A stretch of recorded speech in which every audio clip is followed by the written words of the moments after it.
èèyàn mẹ́rin láti náwó gan lára àwọn afurasí tí wọ́n ṣekú pa ìmáàmù àgbà nílùú Sàràjò. Iléeṣẹ́ ọlọ́pàá ló sọ̀rọ̀ sí wọn ní ẹni tó mọ̀dí ọ̀rọ̀ òun náà ní sọ. Iléeṣẹ́ ọlọ́pàá ẹ̀ka ti ìpínlẹ̀ Kwara ni wọ́n ti ní àwọn ti náwó gan àwọn afurasí mẹ́rin kan tó jẹ́ pé wọ́n lọ nínú bí wọ́n ṣe lu ìmáàmù àgbà kan nílùú Sàràjì níjọba ìbílẹ̀ Ẹ̀dù bí wọ́n ṣe bẹ́ẹ̀ tí wọ́n lù pa wọ́n lù títí tí ẹ̀mí ó fi bọ́ lọ́rùn ìmáàmù àgbà ọ̀hún.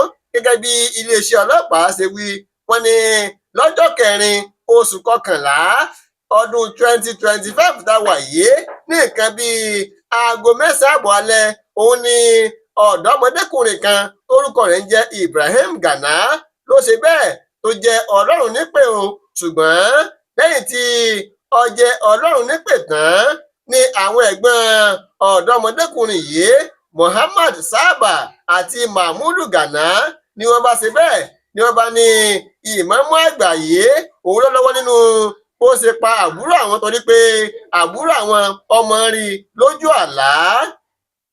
Báyìí ni àwọn tẹ̀gbọ́n-tàbúrò yìí báyìí ni wọ́n ṣe bẹ́ẹ̀ tí wọ́n lọ kó àwọn aráàlú, wọ́n lọ kó àwọn ọ̀dọ́ jọ, wọ́n bá gba ilé ìmáàmù àgbà yìí Alhaji Abdullahi Audu wọ́n gbabẹ̀ lọ. Báyìí ni wọ́n bẹ̀rẹ̀ sí kó àwọn nǹkan burúkú bíi ọ̀bẹ àdá àti kùmọ̀, báyìí ni wọ́n kó lọ́wọ́ o tí wọ́n sì lọ ilé ìmáàmù. Wọ́n rí i pé àwọn lu ìmáàmù pa tí gbogbo ẹ̀mí ó fi bọ́ lọ́rùn rẹ̀. Wọ́n ní báyìí o ọwọ́ àwọn ti tẹ 4 lára àwọn afurasí tí wọ́n pa ìmáàmù yìí o. Wọ́n nítorí pé àbúrò àwọn tó kú ó lóun rí ìmáàmù lójú àlá. Fún ìdí eléyìí òun gangan àjẹ́ ni o, òun ló sì pa àbúrò àwọn. Báyìí ni wọ́n pa ìmáàmù tí ìmáàmù sì kú fínfín. Iléeṣẹ́ ọlọ́pàá wa ní lẹ́yìn àwọn mẹ́rin tá à ń mú yìí àwọn tó ń ṣe ìwádìí o láti rí i pé àwọn náwó gan àwọn afurasí tó kù tó lè jẹ́ pé wọ́n wá kìlọ̀ fún gbàràlú o. Wọ́n ní ẹ má máa ṣèdájọ́ lọ́wọ́ ara yín, bí ẹnìkan ohunkóhun bá ṣẹlẹ̀ ẹ máa kàn sí agbófinró, ẹ kàn sí iléeṣẹ́ ọlọ́pàá. Ọwọ́ òfin ni wọ́n máa fi yanjú gbogbo nǹkan, ẹ má ṣe ìdájọ́ lọ́wọ́ ara yín mọ́ o. Èyí ni ohun tí kọmíṣánná ọlọ́pàá nípínlẹ̀ Kwara Adékìmí Òjó, èyí ni ìròyìn tó fi léde gbogbo olùgbé ìpínlẹ̀ Kwara. Ọwọ́ àjọ ẹ̀ṣọ́ aláàbò NSCDC ló ti tẹ ògbólógbòó adigunjalè 5 ní Kwara. Yorùbá bọ̀ wọ́n ní ọjọ́ gbogbo ń tolè ọjọ́ kẹrin tó lóhun, èyí ló mú kí ọwọ́ àjọ NSCDC tá a mọ̀ sí Civil Defence ẹ̀ka ti ìpínlẹ̀ Kwara tí wọ́n náwó gan àwọn alọ́kólókígbe àwọn jàgùdà parí ìgárá ọlọ́sà 5 kan tí ọwọ́ ti tẹ̀ wọ́n báyìí lágbègbè Táǹkẹ̀ nílùú Ìlọrin ni wọ́n ní ọwọ́ àwọn ti tẹ àwọn adigunjalè ọ̀hún. Lọ́jọ́ Ìṣẹ́gun Túsídéé ọ̀sẹ̀ yìí náà ni àjọ náà ló fi ìròyìn náà léde gbàtọwọ́ alukoro àjọ náà ìyẹn Ayọ̀lá Michael níbi àtẹ̀jáde ọ̀hún tó tẹ àtòtò àrílọ́nà ti ní ọwọ́ àwọn tẹ àwọn ìgárá ọlọ́sà tó jẹ́ pé alọ́kólóhùn-kígbe ni wọ́n tí wọ́n máa ń jí transformer, wáyà òpópónà, wáyà náà àti bẹ́ẹ̀ bẹ́ẹ̀ lọ ni wọ́n jí gbé láti máa jí gbé o. Wọ́n ní ṣùgbọ́n báyìí o ọwọ́ àwọn ti tẹ̀ wọ́n. Wọ́n ní agbègbè Asadamu Sapati Ìlọrin ní àwọn adigunjalè yìí ni wọ́n ti máa ń ṣọṣẹ́. Ó ní àwọn tọ́wọ́ tí ọ̀hún òun ni Samson Akíntọ́lá ẹni ọdún 21, Mohammed Zakariya ẹni ọdún 29, Muhammad Masur ẹni 20 ọdún àti Ibrahim Hamida ẹni ọdún 19 àti Kabiru Abubakar tó jẹ́ pé ẹni ọdún 24 ni. Ó ní báyìí o gbogbo wọn ti ṣẹ́jú pẹ́ lákàtà àjọ Civil Defence tí ìwádìí sì ń lọ lọ́wọ́.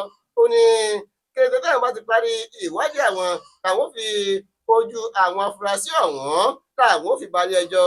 Ó wá tẹ̀síwájú pé òun rọgbọ ọmọ ìpínlẹ̀ Kwara àti alùgbébẹ̀ láti máa ṣọ́ra ṣe o. Ó ní àwọn ò ní tẹ́tì, àwọn ò ní káyọ̀kì láti rí i pé àwọn dáàbò bo gbogbo dúkìá àti ẹ̀mí ọmọ ìpínlẹ̀ Kwara, ṣùgbọ́n o gbogbo àwọn alọ́kólókígbe tí ọmọ da aráàlú láàmú fún ṣe bẹ́ẹ̀ fún ọ̀tà kété sí ìpínlẹ̀ Kwara o. Èyí ni ọ̀rọ̀ tí adarí àjọ civil defence nílùú Ìlọrin ti ṣe olúlu ìpínlẹ̀ Kwara.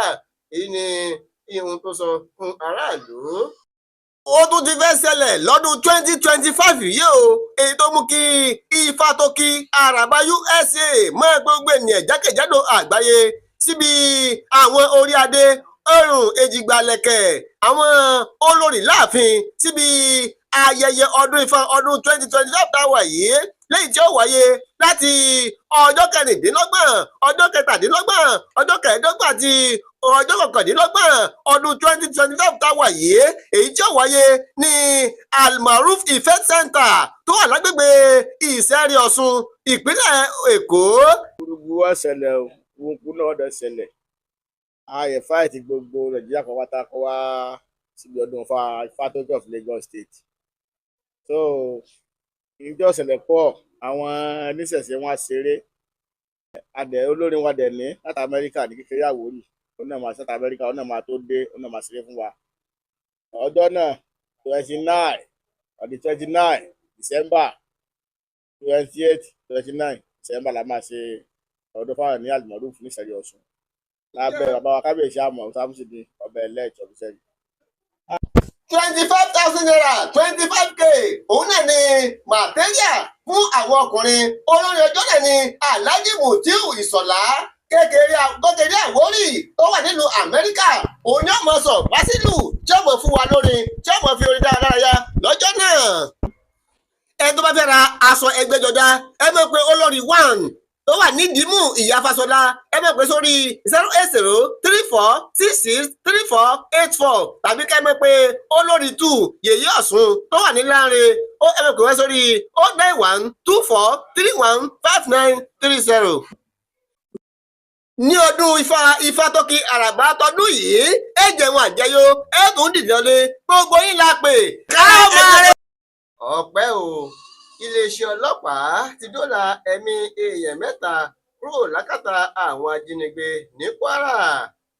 Nínú ayọ̀ ìdùnnú tí wọ́n sì ń fò fáyọ̀ ọ̀hún ni mọ̀lẹ́bí àwọn èèyàn 3 kan, Fatima Wasiu, Kudusi Wasiu àti ọmọdébìnrin ẹni oṣù 6 wà báyìí o, níbi tí wọ́n ti ń dunnú látàrí bí àwọn ẹ̀ṣọ́ aláàbò bí wọ́n ṣe dóòlà àwọn 3 kúrò lákàtà àwọn ajínigbé. Àwọn agbébọn ọ̀hún la gbọ́ pé wọ́n ya wọ ìlú kan tí wọ́n ń pè ní Igbó Ńlá nípínlẹ̀ Kwara. Wọ́n bẹ̀rẹ̀ sí rọ̀jò ìbọn, wọ́n yìnbọn léraléra. Ìbọn ọ̀hún lágbára débi pé oníkálukú ló bẹ̀rẹ̀ sí júbè horo, wọ́n fẹsẹ̀ fẹ́. Báyìí ni àwọn agbébọn wọ́n ṣe bẹ́ẹ̀ wọ́n jí èèyàn 5 lọ tèfètèfè. Ṣùgbọ́n ní báyìí o, iléeṣẹ́ ọlọ́pàá wọ́n ti fìdí ẹ̀ múlẹ̀ o, wọ́n ní àwọn ti dóòlà àwọn 3 kúrò lákàtà àwọn ajínigbé báyìí. Nínú àtẹ̀jáde kan èyí tí iléeṣẹ́ ọlọ́pàá nípínlẹ̀ Kwara tí wọ́n fi léde látọwọ́ alukoro wọn Èjìrẹ́ Adéyẹmí Adétóhun léè tó fi léde lọ́jọ́ Ìṣẹ́gun Túsìdíì ọ̀sẹ̀ yìí ló ti ní àwọn ti láṣeyọrí pẹ̀lú àjọṣepọ̀ iléeṣẹ́ ọlọ́pàá àti fìjìláńtẹ. Àwọn ti ní àṣeyọrí o, táwọn sì dóòlà àwọn 3 kan kúrò lọ́kàtà àwọn ajínigbé. Nígbà tó ń tẹ̀síwájú, ó ní lọ́jọ́ àìkú Sunday ọjọ́ 2 oṣù kọkànlá ọdún yìí ní àwọn báńdẹ́ẹ̀tì àwọn agbébọn ni wọ́n ya wọ ìlú Igbó Ńlá tí wọ́n sì bẹ̀rẹ̀ sí rọ̀jò ìbọn kó tó di pé wọ́n jí àwọn aráàlú gbé lọ. Ó ní ṣùgbọ́n o, àwọn ọlọ́pàá àti àjọ fìjìláńtẹ wọ́n pitú ọwọ́ wọn, wọ́n dára tí wọ́n sì rí i pé àwọn dóòlà àwọn 3 kúrò lákàtà àwọn ajínigbé báyìí. Ó ní àwọn 3 ọ̀hún àwọn ni Fatima Wasiu, Kudusi Wasiu àti ọmọdébìnrin ẹni oṣù 6. Ó ní ọlọ́pàá àti ẹ̀ṣọ́ aláàbò tó kù àwọn ò ní kárí ọkàn o láti rí i pé àwọn dóòlà àwọn 2 tó kù lákàtà àwọn ajínigbé. Kọmíṣánná ọlọ́pàá nípínlẹ̀ Kwara Adékìmí Òjó ti wá ní kí gbogbo olùgbé ìpínlẹ̀ Kwara kí wọ́n mọ dààmú ara wọn o, kí wọ́n sì fi ọkàn balẹ̀. Àwọn rí i pé àwọn dáàbòbò ẹ̀mí àti dúkìá gbogbo ọmọ ìpínlẹ̀ Kwara. Ó wá ní ẹnikẹ́ni tó bá kẹ́fín nǹkan kan tó ṣe àjèjì lágbègbè wọn kí wọ́n máa kàn sí iléeṣẹ́ ọlọ́pàá o tàbí ẹni tó bá ní ìròyìn lórí bí wọ́n ṣe lè rí àwọn báńdẹ̀tì ọ̀hún bí wọ́n ṣe lè rí wọn mú wọ́n tẹ̀ mọ́ kàn sí ọlọ́pàá ní kíákíá o. ẹ ṣe iṣan tẹ́ ìdarapọ̀ mọ́ Àtótó Arére online tv orúkọ ìfún ìwákùnrin di ohun tẹ́ ìmọ̀ náwó sí.